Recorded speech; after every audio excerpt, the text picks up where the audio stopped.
Olá pessoal, sejam bem-vindos a mais um episódio da Rádio Roundabout. Estamos de volta, eu sou Samuel Mascurado, seu apresentador, com Sérgio Alberic, seu co-apresentador. Bem-vindo, Sérgio. Olá, Samuca, tudo bem? Hoje falando de impostos em geral, então parece que aquele lema que a gente sempre discutia, que estava zoando aí nos últimos tempos, a gente falava, não, nós libertários que ficamos falando que imposto é roubo, a gente tem que se ligar, a gente tem que falar de uns temas mais sérios, mais presentes. Tá parecendo que o tema voltou total, né, Samuel? Bom, quer ver? Um tema presente é esse, né? Imposto é roubo, o brasileiro sabe disso há muito tempo, mas com aquela onda de impostos do Haddad, tá todo mundo falando isso. E as coisas nos Estados Unidos também estão mudando de figura, os americanos estão se tocando também de que imposto é roubo. A gente tratou até aqui no episódio 22 da rádio, faz um tempinho, sobre essa possibilidade, ou até mesmo um sonho, né, Sérgio? O fim do imposto de renda. E naquela época, o Trump tinha acabado de dar uma entrevista para o Joe Rogan, onde ele falou da possibilidade de substituir o imposto de renda por tarifas alfandegárias, fazendo referência a um período em que ele chama lá de Era de Ouro dos Estados Unidos, ali até 1913, né, durante o século anterior, ali metade do século anterior até 1913. E naquela mesma época, foi até o que deu um gás para o nosso episódio também, o Javier Milei, na Argentina, lá no lado sul do mapa, já estava desmontando o que é equivalente à Receita Federal na Argentina. Então ele tinha feito uma série de demissões, movido algumas pessoas ali da Receita Federal para a aduaneira, né? E isso levantou meio que a questão para a gente, né? A gente estava falando sobre isso, né, Sérgio? Sobre essa mudança na janela de Overton. Quer dizer, abolir o imposto de renda, abolir a Receita Federal, passou a ser um tema quente, né? Agora, tá bem, né? E até a gente até discutiu um pouquinho sobre, né, a diferença entre tarifas alfandegárias, imposto de renda. A gente quer voltar a essa discussão aqui. Mas, bom, passaram-se aí 3 meses, Sérgio, desde que a gente gravou esse episódio. O Trump foi eleito, né? O Trump assumiu a presidência. E aí eu te pergunto, o que mudou de lá para cá? Esse tema continua quente, está mais quente do que antes? O que tem de diferente? Não, é impressionante o número de eventos, de temas econômicos e políticos que tem surgido desde o dia que o Trump, desde a semana anterior, basicamente, a ele vinha tomar posse, né, no 20 de janeiro, aí 15 dias, basicamente, desde que ele assumiu.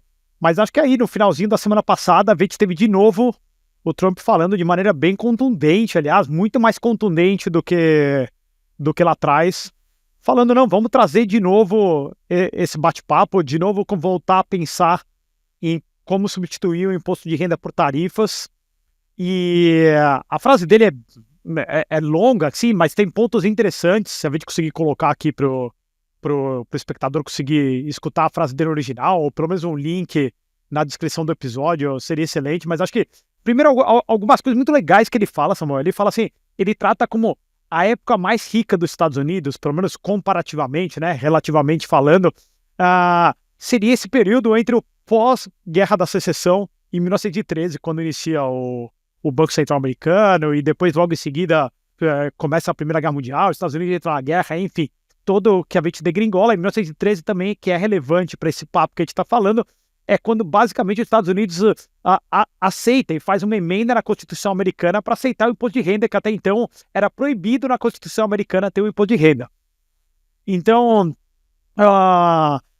até o que vale a pena tratar desse período, esse período na história dos Estados Unidos, acho que para o brasileiro em geral, o brasileiro pensa assim, não, é a época do faroeste e aí é a época dos grandes monopólios.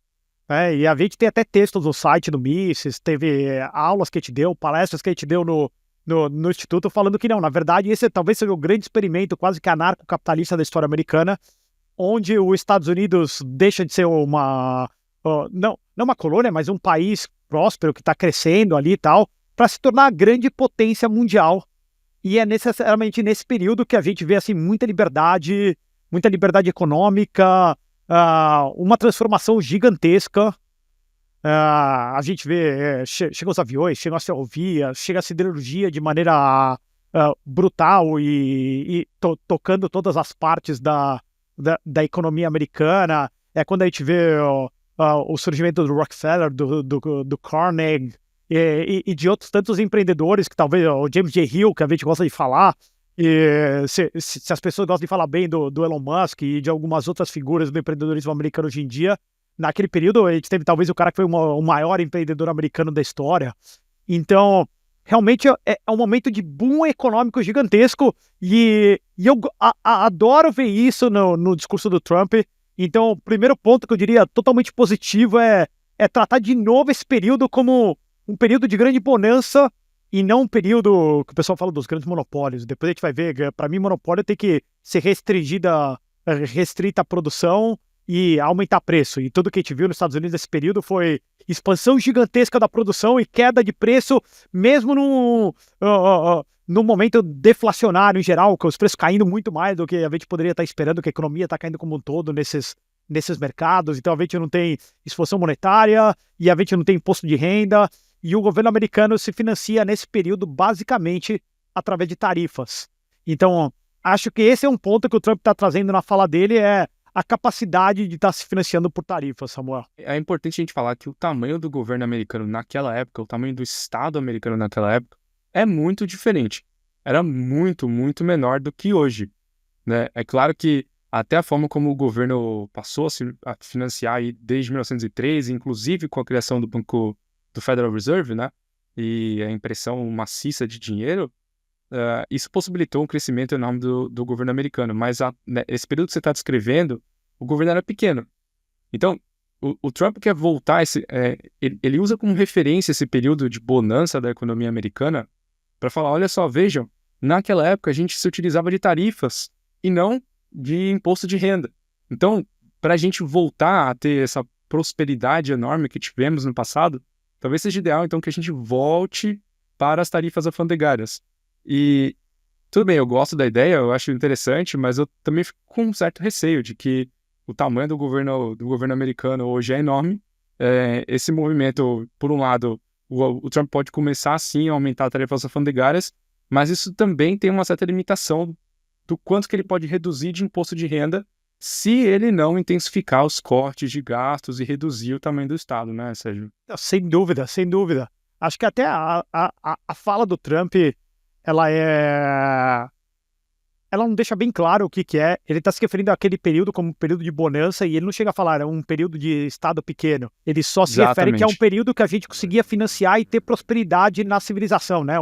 A população tinha muita prosperidade, eu estava ganhando prosperidade nesse período, e o governo conseguia se financiar com tanta facilidade, e ele até faz alusão, então, a uma comissão que é criada, o Blue Ribbon Commission, que é criada, porque assim, é tanto dinheiro que está entrando nos cofres do governo federal que eles não sabem o que fazer com esse dinheiro, né? E eu não sei os detalhes sobre essa comissão, que seria de uma faixa azul, a comissão da faixa azul, sei lá como que você estaria tratando aí, mas o ponto ele deixa meio aberto e pode dar a entender para parte da população que o governo federal americano, que gasta hoje em dia 7 trilhões de dólares, pessoal, 7 trilhões, é quase 4 vezes o PIB do Brasil. Tudo que é produzido no Brasil, né, logicamente seguindo a mensuração que o PIB dá, né? Forma de cálculo keynesiana. A fórmula de cálculo keynesiana, mas seria assim, os gastos do governo federal americano são quase 4 vezes o PIB brasileiro. Uhum. Então, assim, é uma bestialidade isso. É uma bestialidade que o governo americano não consegue se financiar somente por impostos no presente. Então ele está se financiando por impostos do futuro também, que nada mais é do que a dívida. Perfeito. Então eles continuam aumentando a dívida o tempo inteiro, que nada mais é que empurrar a taxação para os nossos netos, bisnetos, tataranetos. E a dívida é enorme. E a dívida é colossal, já é quase 30 trilhões de dólares hoje em dia. Então é uma coisa, assim, ninguém consegue entender. É a primeira vez na história dos Estados Unidos que tem acima de 100% do PIB em dívida, tirando o finalzinho da Segunda Guerra Mundial, que daí tem pelo menos uma desculpa para esse gasto exagerado, e ela cai rapidamente em 46, 47, 48, por razões óbvias, não existe mais o gasto militar da guerra. Então, o discurso do Trump, sim, pode dar a entender que o governo americano teria a capacidade, né, de estar financiando tudo que ele financia hoje em dia, mas daí eu trago também tudo que a gente está tendo, assim, se essa fala dele vem em muito bom momento, talvez,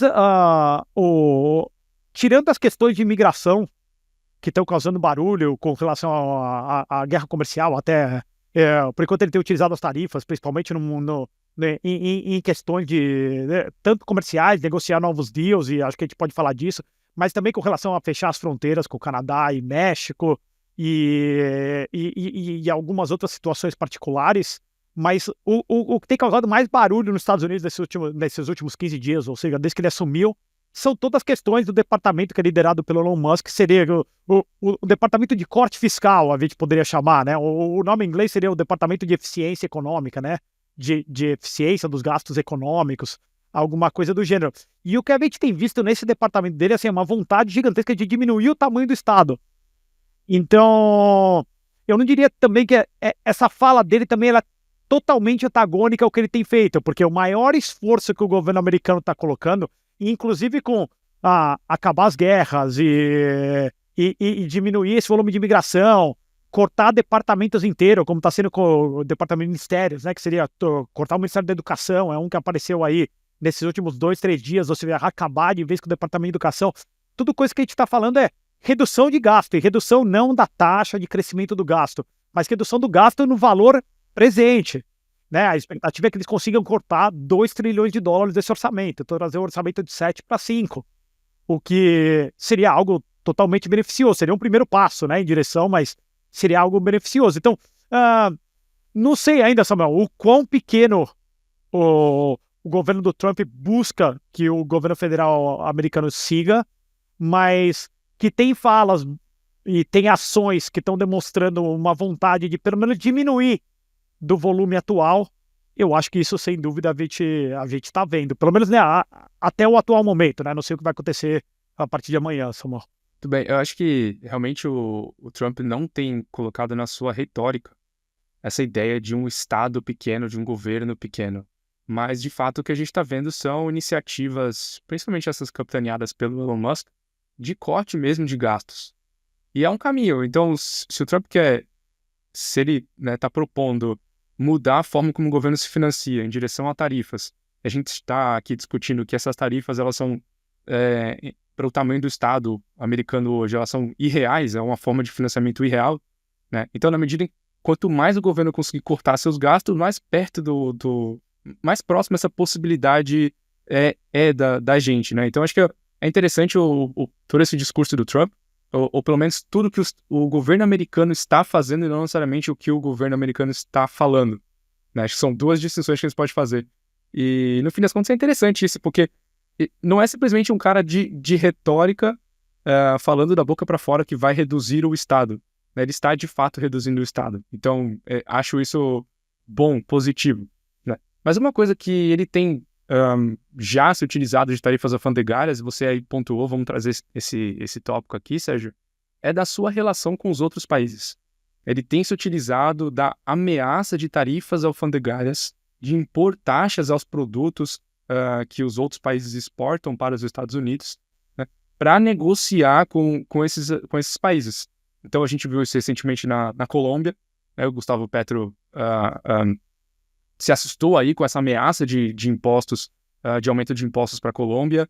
A gente viu isso no México, com a Cláudia, a presidente Cláudia, é Sheinbaum, o sobrenome dela, sobrenome diferente, né? Também o Justin Trudeau no Canadá também, né? Eles têm sido ameaçados, o Trump pelo menos tem se utilizado dessa possibilidade, dessa ferramenta de impostos, de tarifas alfandegárias, para conseguir o que quer. Né? É um tipo diferente de negociação, né, Sérgio? Não é uma ameaça de força nesse sentido, mas é uma ameaça pela via econômica daí, né? O exercício do poder econômico. Não, então, importante, antes de fazer qualquer comentário sobre isso, nós, como bons libertários, acreditamos que imposto é roubo, tarifas de importação nada mais são do que impostos sobre o consumo no final do dia. Então, logicamente, nós acreditamos que qualquer tipo de imposto é roubo e quem mais é ferido por tudo é a população americana, inclusive. Não, é só para não deixar passar isso, porque eu ia comentar isso também, já que você, né, fez esse comentário, que é o seguinte, quem mais sofre é justamente o consumidor americano, porque obviamente o país como o México, como o Canadá, não quer deixar de exportar para os Estados Unidos, né, porque acho que isso sem dúvida afeta a sua estrutura de produção, afeta a sua indústria, enfim, tudo que produz e é um mercado importante para eles, mas isso chega pro consumidor americano como produtos mais caros, sem dúvida, né? Ó, o produto mexicano agora vai chegar aqui e vai ser muito mais caro do que era antes. Quem sente no bolso e quem paga, no fim das contas, é, sem dúvida, o consumidor americano. Então, por mais que seja uma ferramenta de negociação com outros países, o refém disso tudo é o consumidor, né? É o consumidor. Mas dito isso, pelo menos essas 3 primeiras que você citou, o caso da Colômbia, o caso do México e o caso do Canadá, nesses 3 casos, o ponto principal de negociação do Trump não era nem questões comerciais, trade direto entre as nações, mas eram questões relativas à imigração. Nos 3 casos, e os 3, o que a gente viu foram os 3 países puxando arrego em D+1, basicamente, depois de conversar. Embora os 3 presidentes tenham aparecido na TV, batendo no peito, dando, assim, querer trazer algum tipo de virilidade, se bem que nem isso o Trudeau consegue na hora que ele vai fazer uma declaração. Então, por enquanto, foi a piadinha que nós libertários estamos falando, assim, o Trump tem ameaçado se dar um soco na cara dele mesmo, né, ou seja, da própria população americana, e falando assim, cara, só que se eu me der um soco na cara, esse soco também vai voar em vocês.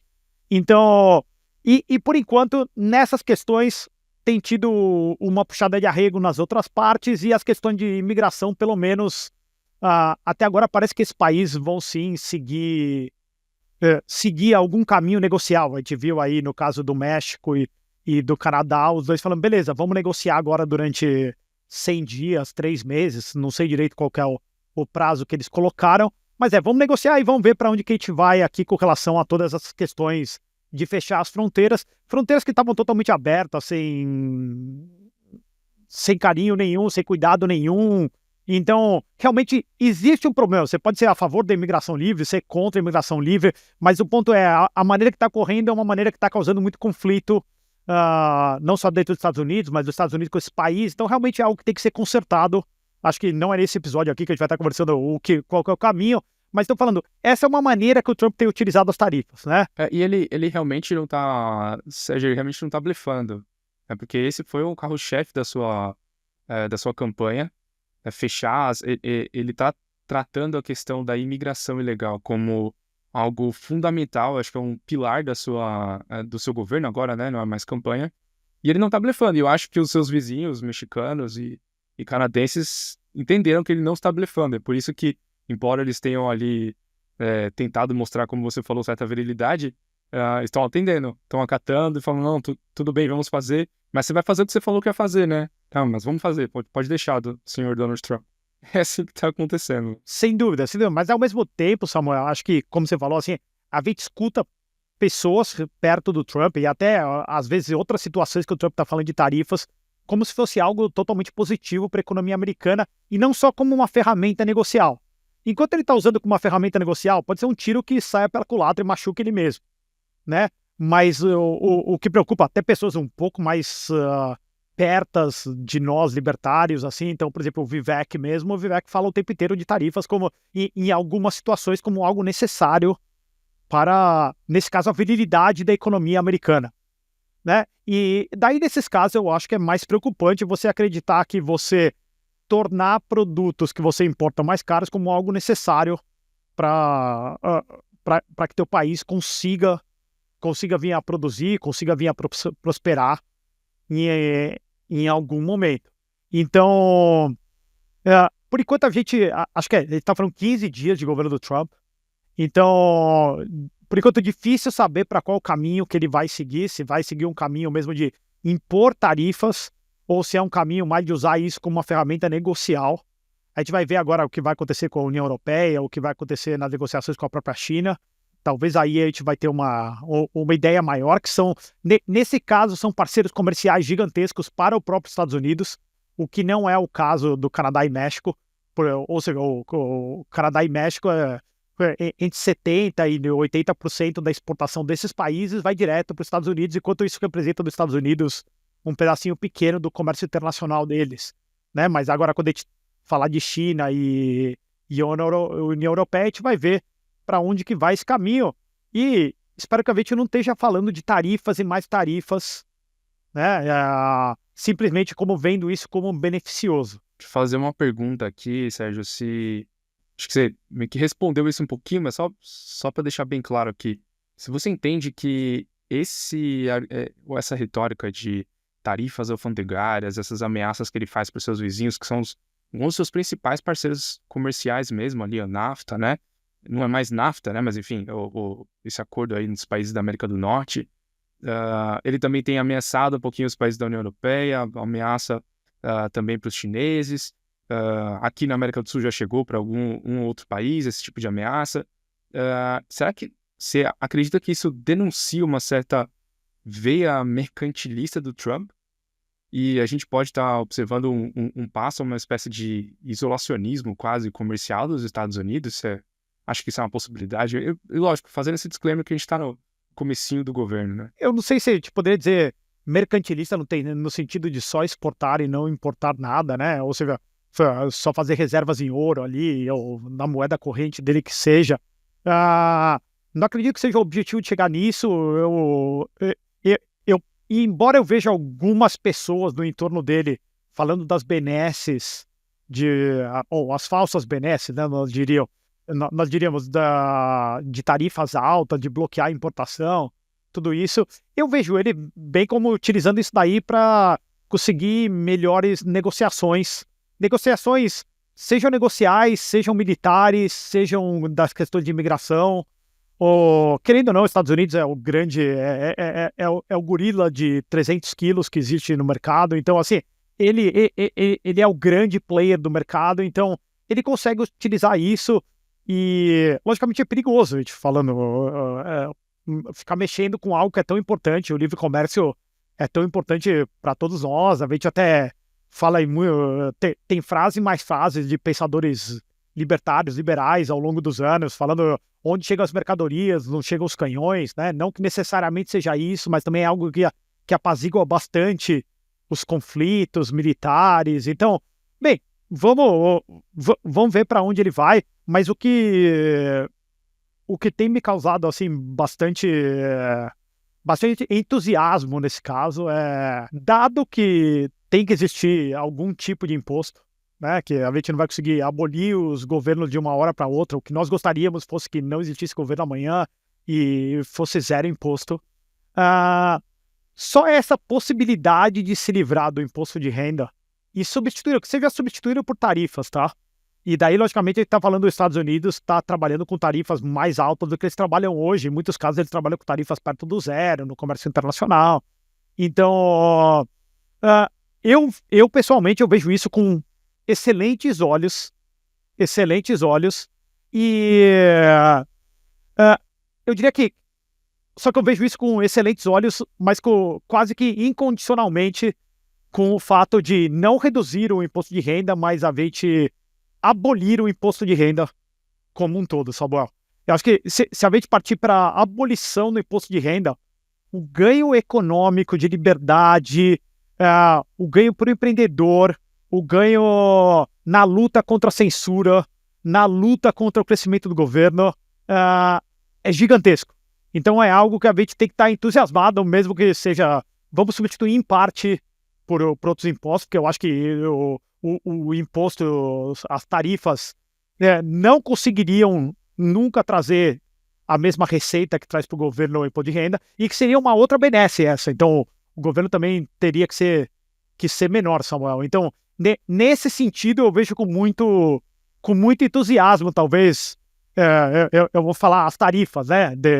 Mas, de novo, fazendo a ressalva aqui para ninguém pegar meu vídeo assim, imposto é roubo, tá? E, tipo, eu queria que não tivesse imposto. Reduzir, ou, na verdade, abolir o imposto de renda significa acabar com todo um aparato estatal voltado exclusivamente, especificamente, para a supervisão da nossa privacidade. Ele existe para saber o que a gente está produzindo, com quem que a gente produz, com quem a gente troca, onde que está a nossa renda, onde que a gente guarda o nosso dinheirinho, onde que não guarda. O Estado observa tudo isso, porque se a gente der um passo fora da linha, ele vem atrás e ele vai questionar, vai querer o dinheiro dele, né? Enfim. Então, abolir o imposto de renda realmente seria um passo, e eu nem digo só econômico, embora sem dúvida alguma seja muito importante para a economia. Sem dúvida alguma, o imposto de renda tem um impacto enorme na estrutura de produção, na estrutura de capital, ela penaliza a estrutura de capital, esse tipo de imposto, porque ela tira o incentivo para o cara poupar. Então, acho que isso tem um efeito extremamente negativo. Então, abolir o imposto de renda significa, sim, ter uma maior capacidade de produção nesse sentido, né? Por meio do incentivo à poupança, eu quero dizer, tá? Mas mais do que isso, cara, significa um ganho de liberdade individual tremendo, né? E do outro lado, uma redução enorme do Estado. Não precisa mais desse aparato inteiro para ficar te observando, né? E, Sérgio, uma coisa que tem se falado também, e acho que o Trump até pontuou isso na fala dele, ou em alguma entrevista ele falou sobre esse assunto. Ele não está falando só de tarifas alfandegárias, mas ele está falando de outras formas de impostos também, tarifas, por exemplo, sobre o consumo, talvez, outras formas de taxar o consumo interno, eu digo, né? Outras formas de taxar a população, que não só a tarifa alfandegária, né? Então, até algumas discussões já apareceram também sobre o imposto sobre o valor adicionado, que aqui no Brasil a gente chama de IVA, e que, inclusive, também faz parte dessa reforma tributária que a gente está vendo aqui no país, né? Mas como que você observa aí a possibilidade da chegada desse IVA ou de outras formas de impostos que não só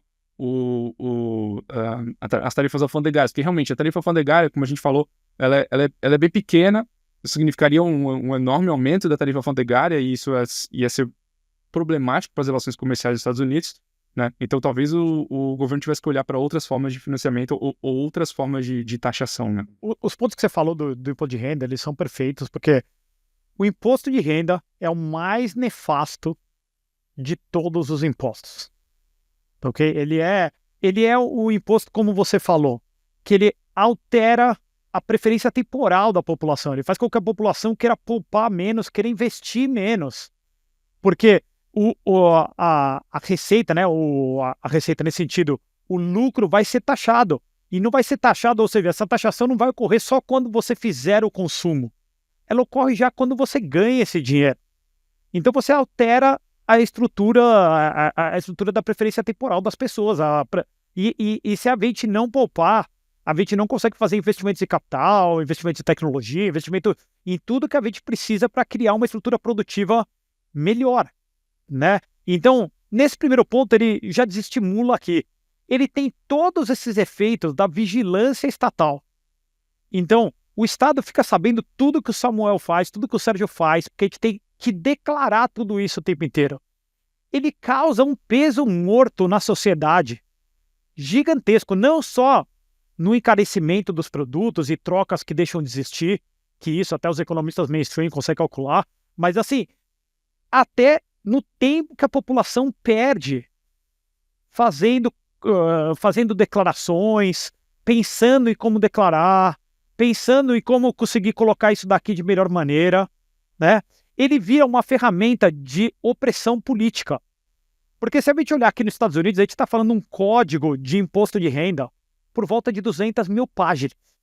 Ou seja, não existe nenhuma pessoa que conheça todo o código. E quase que a gente volta para aquela frasezinha nefasta, totalitária, que é assim, aponte-me um homem, eu te aponto o crime. É impossível você estar 100% dentro da declaração de imposto de renda. O imposto de renda é tão complexo e tão contraditório que você está sempre fora da lei. Você está sempre fora da lei. E é por isso que ele é uma ferramenta muito importante para o Estado de perseguição política, muitas vezes. Né? Ela está de olho. Ela sabe de tudo, porque ela está te observando. Ela, né, o Estado, sabe de tudo, que ele está te observando. Né? E como as regras são completamente contraditórias, ele pode usar qualquer coisa para te prejudicar. Ainda que você consiga um super advogado e tal, e consiga provar que você seguiu uma determinada regra, aquela que valeu, ou aquela que valia, olha o tanto de tempo que já foi. E, Samuel, é impressionante que as pessoas falam assim, não, então é no abstrato, mas não acontece isso. Não, nos Estados Unidos a gente tem vários escândalos ao longo das décadas, o último, talvez mais recente que a gente teve de perseguição da Receita Federal Americana, o IRS, então, no governo do Obama, atacando grupos católicos, que eram contra o aborto. Nos Estados Unidos há sempre essa discussão gigantesca, até de ter tido a queda de Roe versus Wade aí na verdade, durante o governo do Biden, né, em função, foi a Suprema Corte que acabou, mas é basicamente um resquício do primeiro governo do Trump. Mas a gente vê isso acontecendo com frequência, e a gente está falando dos Estados Unidos, a gente não está falando de uma república de banana. Já pensou como que isso acontece no Brasil e acontece em outros lugares, outros países, onde o império da dita lei é ainda menor, né? Cada vez mais o império enfim, de quem estiver ali no poder, quem estiver lá em cima. E um outro ponto, Samuel, que eu acho que vale muito a pena te trazer à tona também, assim, é o efeito cultural de como as pessoas acabam se relacionando com o Estado e acabam se vendo a sua relação para com o Estado. Porque a partir do momento que você tem que dedicar horas e horas da tua vida para compelir declarações de imposto de renda, e muitas vezes isso é dado e é falado no tempo inteiro, isso é parte do contrato social, ou seja, você torna parte da população mais subserviente ao Estado. O tempo inteiro. Eu tenho que abrir a minha vida para o Estado ver quanto que ele vai poder me taxar ou não. Ou seja, até a relação, uma relação mais cética com relação ao poder do Estado, é afetado. Então a gente tem efeitos culturais, a gente tem efeitos na poupança, a gente tem efeitos econômicos gigantescos. O imposto de renda ele é, sem dúvida nenhuma, o mais nefasto de todos os impostos que foram criados até hoje. Então, se o Trump está falando hoje em trocar esse imposto por um imposto sobre o consumo, de novo, sou zero fã de imposto sobre o consumo, tá ok? Mas a gente tem alguns efeitos que são menores. E a gente tem um efeito super importante, Samuel, que é o efeito sobre o consumo, ele não é tão fácil de ser cobrado, tá ok? Não que a gente até leva em paralelo hoje em dia toda a repressão financeira com a vontade de fazer tanto aumentar a coletagem de imposto de renda como aumentar a coletagem de imposto sobre o consumo. Mas o imposto sobre o consumo ele tende a ser mais centralizado, enquanto o imposto de renda, a maior parte do imposto de renda ele é coletado nas grandes empresas e na folha de salários das pessoas, na folha de pagamento das pessoas. Então ele está ali direto. Então a gente tem até uma abertura de liberdade para o empreendedorismo nesse sentido. Então o empreendedor se torna algo mais possível de acontecer. Então, sim, por favor, Trump, não venha taxar tudo o que acontece aqui. Vamos pensar em diminuir o Estado o tempo inteiro e não ficar aí criando imposto sobre o cachorro que chega essas loucuras aí que aconteceu no Brasil e que já acontece em alguns países da Europa. Então, Samuel, tomara que ele não siga esse caminho aí, não. Só fazer um disclaimer aqui, tá? A gente tá discutindo imposto, fala esse imposto é melhor que o outro, tá? Precisa repetir essa questão de que imposto é roubo, que a gente não tá defendendo imposto. Mas, de fato, o que a gente está dizendo é que o imposto de renda é o pior dos impostos. E a gente não vai acabar com o Estado da noite para o dia. E dado que o Estado vai ter que, de uma forma ou de outra, se financiar, né? É melhor que não seja via imposto de renda. Tá? É isso que a gente está dizendo aqui. E até falando sobre... porque no outro episódio nós tratamos, né, lá no episódio 22 de novo, nós tratamos sobre a origem do imposto de renda, da era progressista, como o imposto de renda começou mesmo com essa ideia de ser um imposto progressivo, né? E tem algumas discussões sobre uma taxa única de impostos, né? Porque a gente está falando que, foi o que eu citei aqui, o imposto de renda, ele desestimula a poupança, desestimula o investimento, e nesse sentido ele reduz a nossa capacidade de produção, a nossa estrutura de capital. É fato, né? Só que o imposto sobre o consumo, se ele for um imposto de acordo com ao sabor do governante, né, eu vou aumentar, esse aqui vai ser mais taxado do que aquele outro e tal, ele também vai distorcer completamente a estrutura de produção.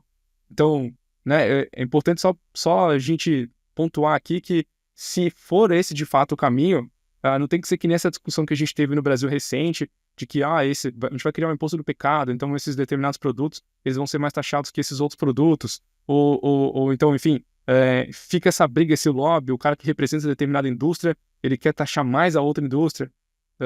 Enfim, acho que já que é para esse caminho, o ideal seria que fosse uma taxa única, um flat rate, né, como fala em inglês aí, para todos os bens de consumo, e isso não geraria, então, uma disrupção aí, ou, enfim, da estrutura de produção, né, Sérgio? Assim, se fosse um flat rate sobre o consumo em geral, é algo, sem dúvida nenhuma, melhor. Porque daí a gente não está tentando determinar qual bem deve ser produzido ou não deve ser produzido. Quase que todos os bens são taxados da mesma forma. Agora, o que a gente já começa a ver, existe até uma resposta direta do mercado para quando um ou outro produto ele é taxado em... Qualquer taxação é em excesso, tá? Mas eu estou falando assim, ele é taxado mais em excesso ainda, de maneira que a população responde, é a criação de mercados negros muito rápido, focado só naquele produto. Então o governo ele também tem um limite muito grande, o limite, a resposta da população é muito maior na taxação sobre o consumo do que ela é na taxação do imposto de renda. Inclusive, a população pode fugir para outros produtos, ir direto para bens substitutos, enquanto na renda não tem como você buscar um bem substituto, é a tua renda. Então você está sendo taxado. Então fica mais complicado ainda da população responder e dar essas respostas. A população não só no sentido de consumidores, mas no sentido de empreendedores também. Tá, Samuel?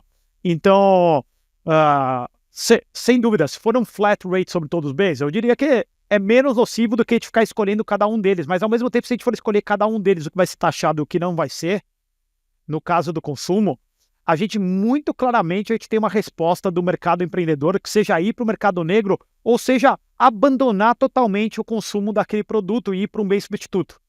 Tá? Então a gente tem isso de maneira bem forte aí. Perfeito, Sérgio. Vamos lá. Vamos para uma ideia aqui que eu, lendo aí esses fóruns, eu encontrei uma ideia, queria jogar essa ideia para você, ver qual que é a sua opinião. Mas, não é uma coisa nova, é uma coisa que foi discutida lá pelos pais fundadores americanos, que era uma liberdade dos estados de taxar as pessoas como eles bem quisessem, ou bem entendessem, né? E o governo federal taxaria os estados, né, a forma do governo federal seria se financiar indiretamente, né? E isso criaria uma espécie de competição entre os estados, e as pessoas poderiam voltar com os pés, esse estado aqui ele me taxa de um jeito que eu não concordo, então eu prefiro ir para o vizinho ou para o outro lado, né? Aqui eu acho que é melhor de eu criar minha família, de eu abrir minha empresa, etc, né? E nesse sentido a gente teria uma relação mais próxima das pessoas com o estado ou com a localidade, e não o que a gente vê hoje, que é um estado, um governo federal enorme, gigante, né? E seria uma relação diferente. Sérgio, você conhece essa ideia ou tá ouvindo pela primeira vez? O que tu acha desse tipo de coisa? Não, acho que o primeiro princípio é quanto mais perto do indivíduo está o governo, né, ele tende a ser menos corrupto, ele tende a ser menor, ele tende a atender melhor as necessidades concretas daquela população. Então, sempre que se a gente cair do nível nacional para o nível estadual, já é uma vitória gigantesca. Logicamente, a gente tem estados gigantescos. O estado da Califórnia são quase 40 milhões de pessoas, sei lá, 35 milhões de pessoas. É tamanho de nações inteiras da Europa, maior que algumas nações da Europa. Então, continua sendo um estado, né, um governo gigantesco. Então, o primeiro ponto seria, sem dúvida nenhuma, é beneficioso, principalmente se o governo federal ganhasse um flat fee e não um percentual flat dessa receita. Então, cada estado tem que pagar, sei lá, 100 milhões de dólares para o governo federal.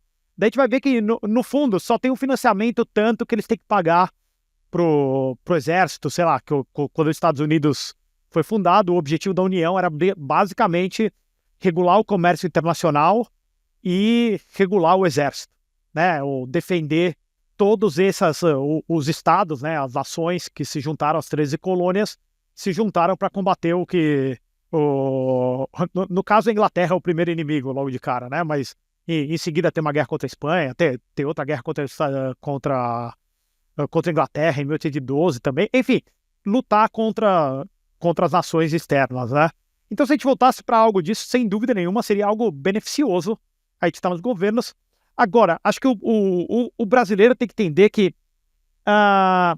em certa medida, isso já acontece nos Estados Unidos hoje, esse votar com os pés que você está falando, Samuel. Ele não acontece de maneira perfeita, ele foi pervertido de maneiras muito, muito fortes ao longo desses últimos 50 anos, principalmente desde o pós-guerra, então nesses últimos 80 anos, se a gente colocar aí o final da Segunda Guerra para cá, mas ainda existe uma competição fiscal entre os estados. Tem estados que cobram imposto de renda estadual, então em cima do imposto de renda federal eles ainda cobram um imposto de renda estadual, tem taxas maiores e menores, e tem estados que optam por não ter imposto de herança, tem estados que optam por não ter imposto sobre o consumo de vários bens. Então, por exemplo, aqui em Massachusetts, muita gente vai comprar bebida na fronteira com o estado de New Hampshire, porque lá não tem o imposto de consumo sobre bebida. Então, literalmente, tem lojas na fronteira de Massachusetts com New Hampshire. Então, o mercado vai achando maneiras de como lidar com isso. E aqui a gente está falando deltas pequenos.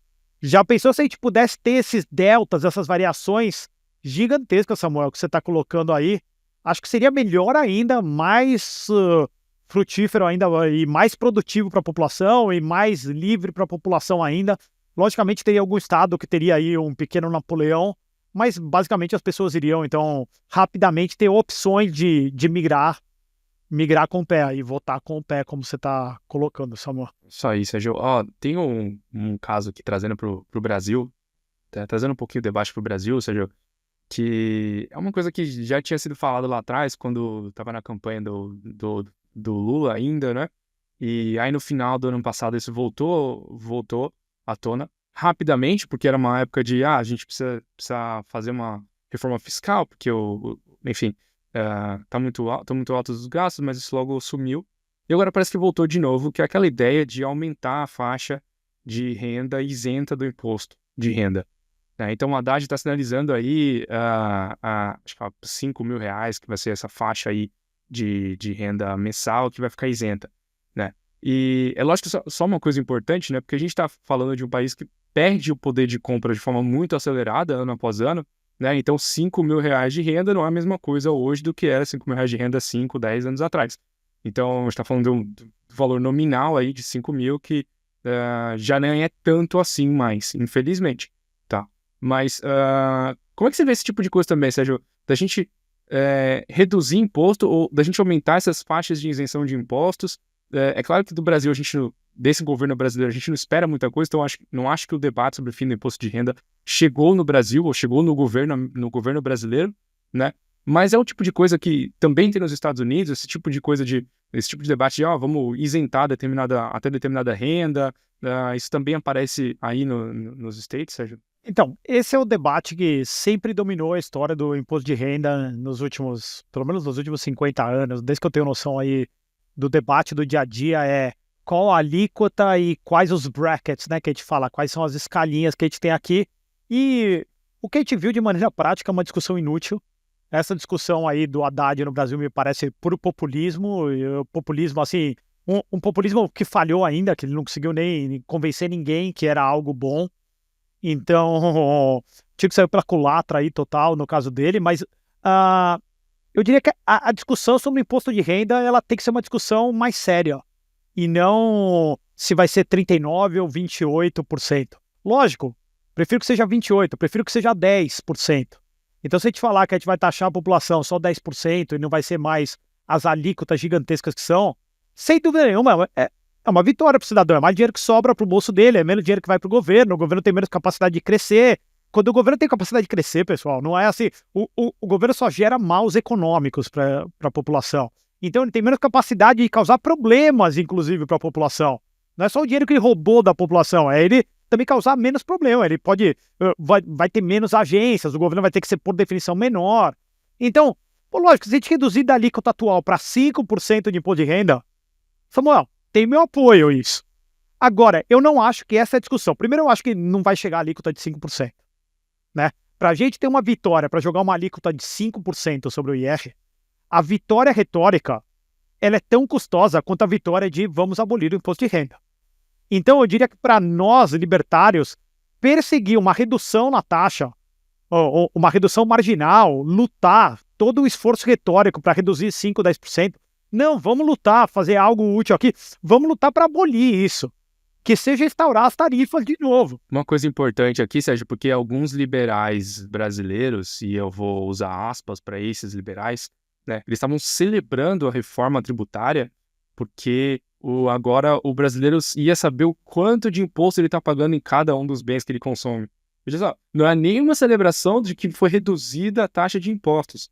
Não, eles estão celebrando que, ó, agora tá mais claro o que é que a gente tá pagando de imposto, né? Até uma analogia que a professora Josiane Reis usou no episódio lá do podcast Miss Brasil com o Adriano, foi que, não, tudo bem, é o governo te chicoteando, aí agora o governo fala, ó, tô te chicoteando com isso aqui, tá? Esse chicote aqui. Ah, não, tá bom. E aí ele volta e continua te chicoteando. Então, não mudou muita coisa. A gente viu alguns liberais celebrando isso.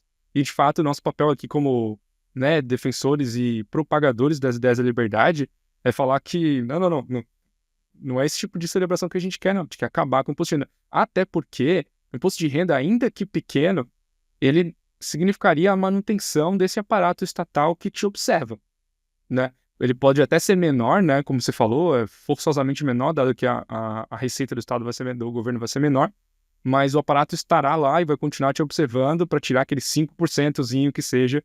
Então, lá. Então, para a gente ter esse ganho de liberdade que a gente pontuou aqui no episódio, tem que acabar com o imposto de renda completamente. Total.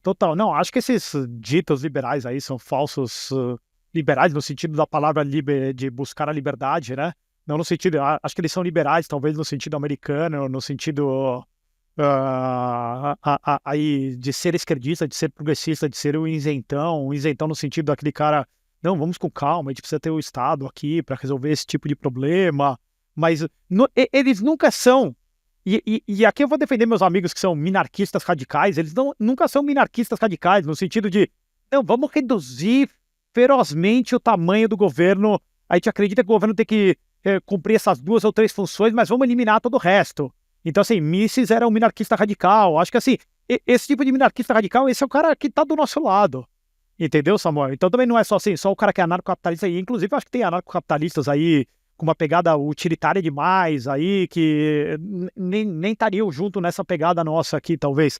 Mas eu diria que esses caras, não sei aonde que eles querem chegar do ponto de vista econômico. Assim, me falta uma falta de entendimento do que é o processo econômico, me falta uma falta de entendimento do que é o processo político. Então, acho que a professora Josiane aí falou muito bem aí essa frasezinha dela. Não, mas o que a gente tem que lutar é pela abolição total. Lógico, se a gente tem uma oportunidade de cortar para 5, vamos cortar para 5.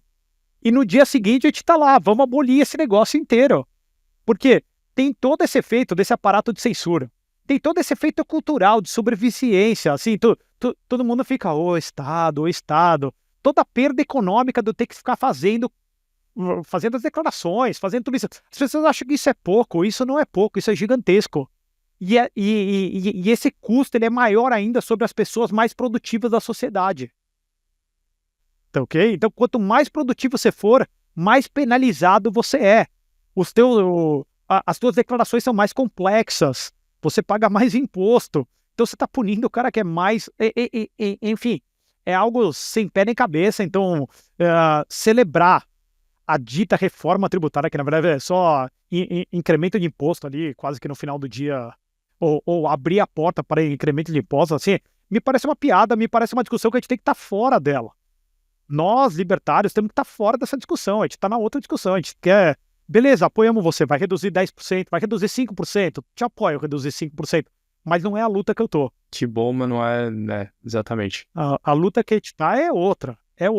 Inclusive, Samuel, eu vou aproveitar, desculpa, eu tô aqui no rant grande, mas eu vou aproveitar isso aqui, falar que, em geral, esses ditos liberais que você está falando são aqueles que ainda, por cima, estão todos assustados com essa história sobre tarifas. Achando que uma discussão sobre tarifas é um retrocesso gigantesco, e eles não acham que imposto é roubo igual a gente. Então, que eles não acham que imposto é roubo. Eles acham que isso é um retrocesso gigantesco. E alguns deles vêm bater no peito e falar, não, nós somos free traders. Ou seja, eu sou totalmente a favor do livre comércio. Vamos abrir as fronteiras e livre comércio. Beleza, eu e o Samuel também estamos aí dentro. Acho que muita gente do nosso lado está aí. Mas você já viu esses caras, Samuel, reclamando, então... Porque todos os argumentos deles de eficiência econômica, de dead weight loss, né? Como é que fala? Peso morto, que fala em português, como é que fala? de peso morto no cálculo econômico. Eles só pensam de maneira estática, né? Mas até se eles pensarem de maneira dinâmica, também os argumentos que valem para o free trade entre nações também valem para o caso do imposto, o imposto de renda e o imposto sobre o trabalho também, né? Porque no Brasil, o que é... Existe algo que é mais taxado do que o trabalho no Brasil? É difícil de pensar, e a gente nunca vê esses caras levantando a bandeira de vamos parar de taxar o trabalho, vamos parar de taxar o imposto de renda, a renda. Então eles deveriam ser, da mesma maneira que eles são pró-livre comércio, eles deveriam ser pró-renda e pró-trabalho. Eu nunca vejo esses caras falando isso. Então, assim, me leva a pensar que são pessoas que não têm que ser levadas a sério. É livre comércio, mas não é livre trabalho, não é livre renda, né? Não, acho que essa é a confusão que esses caras fazem, né? Aqui no Brasil mesmo, você é punido, cara, se tu trabalha, se tu tem um emprego formal, se tu quer se formalizar. A gente até tratou já sobre esse tema aqui na rádio em outros episódios, né? Quer ser formal, tu é punido, tem um desincentivo enorme para você se formalizar, para você, como empreendedor, contratar trabalhadores, você tem sempre buscando alguma forma de pagar menos impostos, porque o imposto é impeditivo na maioria das vezes, né? E é a realidade do empreendedor brasileiro, né? E esse cara não tá na pauta desses grupos ditos liberais. Até é importante falar que eles representam, na minha visão, tá? Uma perversão do termo liberal e nada mais são do que grupos políticos que fazem lá o seu lobby, que querem um espacinho na política brasileira, que almejam de uma forma ou de outra uma espécie de protagonismo político e que estão dispostos a celebrar em alto e bom som qualquer derrota para a liberdade que eles possam aí propagandear como uma vitória para o liberalismo deles, né? Enfim, então, sim, eu acho que eu vou fazer parte do seu rant aí e dedicar essas palavrinhas aí para esses grupos. Sem dúvida, Samuel. Mas então, cara, acho que assim, o ponto que a gente tem que ver primeiro essa mudança na janela de Overton que a gente viu aí em outubro do ano passado, tanto com o Milei, né, demitindo vários caras da Receita.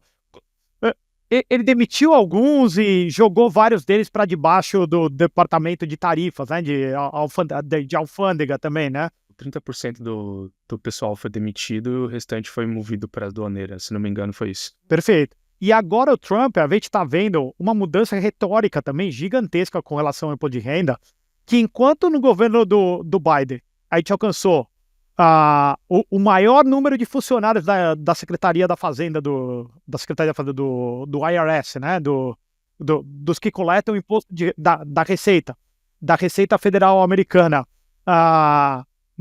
desde o pós-guerra, aí, um número gigantesco de empregados, e falando-se ainda de contratar mais 90 mil caras quase, acho que o número é 87 mil, não lembro qual era o número certinho que eles queriam contratar. Agora a gente está falando em vamos eliminar isso, esses caras estão atrapalhando o empreendedor americano, eles estão atrapalhando o poupador americano, eles estão atrapalhando a economia americana, eles estão atrapalhando a liberdade americana, tá ok? O tema da liberdade e da censura está sendo muito falado em relação a um imposto de renda, no caso dos Estados Unidos, por ter todos esses escândalos que tiveram. Acho que o Trump sentiu na pele o ataque, na pele nesse período que ele não foi presidente, o Elon Musk sentiu na pele, outros empreendedores que estão apoiando esse novo governo também sentiram na pele esses ataques políticos da Receita americana. Então, a gente está vendo isso com muito bons olhos, essa mudança de retórica. E a piadinha, que acho que a gente fez no outro episódio também, e vale a pena fazer de novo aqui, se ainda não chegou no Brasil, a gente espera que chegue, porque tudo que aconteceu nos Estados Unidos acontece 2 anos e 2 dias depois no Brasil. Então, cara, que chegue isso no Brasil, que ele tome parte da pauta das próximas eleições e que a gente tenha como exemplo, agora eu vou falar aqui, se Deus quiser, a gente vai continuar tendo essa aceleração na Argentina. Se Deus quiser, a gente tem algum movimento em direção a isso nos Estados Unidos. Não acho que é fácil do ponto de vista político, mas isso continuar sendo pauta, continuar vendo redução de gastos e continuar vendo a instauração de uma retórica altamente negativa, que todos vejam a Receita Federal Americana como um bando de bandidos, assim, que isso seja exemplo para um papo no Brasil. tá ok? Quem sabe a gente chega a reduzir, trazer essa discussão para o Brasil também depois, Samuel. Esse é o sonho, né? Eu acho que a grande vitória até aqui para nós, libertários, defensores do Estado cada vez menor, no limite, a inexistência do Estado, enfim, é que as pessoas entendam e percebam, compreendam que o imposto de renda é péssimo, é o pior dos impostos e ele tem que acabar. Quanto mais pessoas se tocarem disso, né, e quanto mais longe essa mensagem chegar, melhor. Né? Então, acho que o Trump tá no spot, né? Acho que ele está falando isso para o mundo todo ouvir, as pessoas que querem ouvir, querem entender. Estou passando a palavra adiante, acho que é importante. Então, talvez demore aqui no Brasil, nesse governo obviamente não chega, mas talvez nas próximas eleições a gente esteja também debatendo esse tópico, né? E a grande vitória é essa, de novo, né? É o movimento da janela de Overton. Estamos falando sobre isso e as pessoas estão percebendo sim que o imposto de renda é o pior que ele pode. E mais do que isso, elas estão percebendo a possibilidade desse imposto acabar. Acho que é isso. Não, é possível. Não é impossível não ter imposto de renda. Sabe como é? Existe um mundo sem imposto de renda. E acho que essa é a grande vitória que a gente está observando aí com essa retórica do Trump. Não, só o pessoal lembrar, você falou, existe um mundo sem imposto de renda. Imposto de renda é algo novo na história do Ocidente, pessoal. Assim, nos Estados Unidos é 2013, no Brasil, o que é? Começo dos anos 20, alguma coisa assim, eu não lembro a data perfeita aí no Brasil. Se puder depois colocar no description também, Samuel, aí daí o pessoal vê. Ou seja, é algo de 100 anos para cá. Não é algo que sempre existiu, e inclusive estava fora. A Constituição americana falava que não podia ter imposto de renda. Então, vamos seguir, mudar esse bate-papo aí, mudar o nível da discussão e não ficar nessa discussão rasa aí dessa proposta aí do Haddad, mas vamos para algo muito mais radical, vamos se livrar. E se tiver que substituir por tarifas, a gente detesta tarifas também, e daí a gente vai brigar para reduzir as tarifas depois que foi substituído por tarifas, mas sem dúvida nenhuma é algo menos nefasto do que o imposto de renda, Samuel. Isso aí, o imposto de renda no Brasil, tentaram lá na década de 1880, não deu certo, financiar a Guerra do Paraguai, não deu certo. Ele foi aí criado em 1922, começou a ser cobrado em 1924, então está certo aí, Sérgio. 101 anos, então.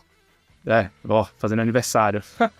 Por Deus. Tá bom, pessoal, espero que tenham gostado do episódio, compartilha aí o que a gente está discutindo aqui, para essa mensagem chegar a mais pessoas, a gente conseguir aumentar essa janela aí, aumentar o tema nas redes, enfim, levar cada vez mais gente à importância de acabar com o imposto de renda, pessoal. É possível. Valeu, um abraço.